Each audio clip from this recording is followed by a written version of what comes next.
Mga Repa Packs, no? Mainit ngayon yung gusto ni Robin Padilla, yung amiyandahan yung juvenile law. Ngayon, di ba, para tayo former barangay captain, Di ba, ngayon, umiiral, pag 15 below, halos nag-iingat tayo ng panahon natin, nakaupo tayong kapalang. Kasi nga, exempted sa criminal case, lahat ng 15 below. Ngayon, sa panukala ni Robin Padilla, gusto niya ibaba ito sa 10 years old. So, ibig sabihin, pag 10 and above ka na, liable ka na sa criminal case. Pwede ka ng kasuhan, pwede ka ng ikulong. Di ba? Ito yung gustong mangyari ng Robin Padilla. Pero alam nyo ba, mga Repa Packs, yung original palang batas na ito, sa juvenile law na ito, yung luma, before Pangilinan law, 9 years old pala. 9 years old pala, yung dapat managot sa batas. Just in case makagawa ka ng criminal case. No? Nakakita ba yun? Sa luma. Yung sa luma. O yung una, 9 years old and above. Ngayon, yung existing law ngayon sa juvenile law, 15 years old and above, bago ka maging liable sa criminal case na ginawa mo. Diba, ako, nang barangay captain ako, pag nalaman ko 12, 13, 14, pinapatawag ko lang ang magulang Kung nakatira sa ibang barangay, papatawag ko yung kagawa sa ibang barangay.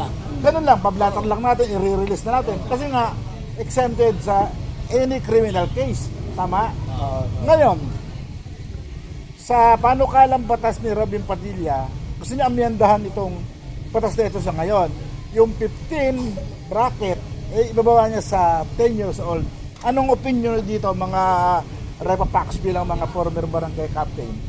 Parang dinagdagan lang yung kay Parang dinagdagan lang yung dati Yung luma, na 9 years old. Ngayon, ito na sa 10. Gagawin sa 10.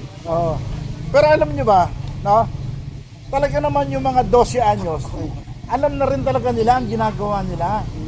12, 13, 14 years old. Tama ba kayo? Tama. Ano ba kayo dyan? Sang-ayon ba kayo? Kaya na nila Kaya.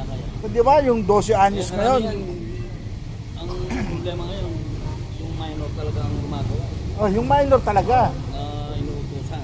Pero sabi naman ng ibang mga anchor, broadcaster, sabi nila sa kanilang mga opinion, kaya raw binababa sa 10 years old, kasi hindi kayang hulihin yung mga kriminal. Kaya ang bata ngayon gusto nilang isakripisyo. Ito nadidinig ko to sa mga alam mo na, pulong-pulong, palitan ng mga kuro-kuro, ng mga broadcaster, anchor, So, yan yung kanilang mga para sa kanila, hindi dapat ibaba sa 10 dahil masyado raw bata.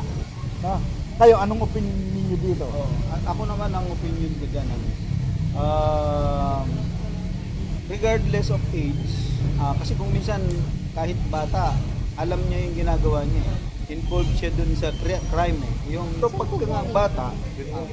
pagka ang bata ay create niya ito ng siya ang may plano, siya ang may kagustuhan.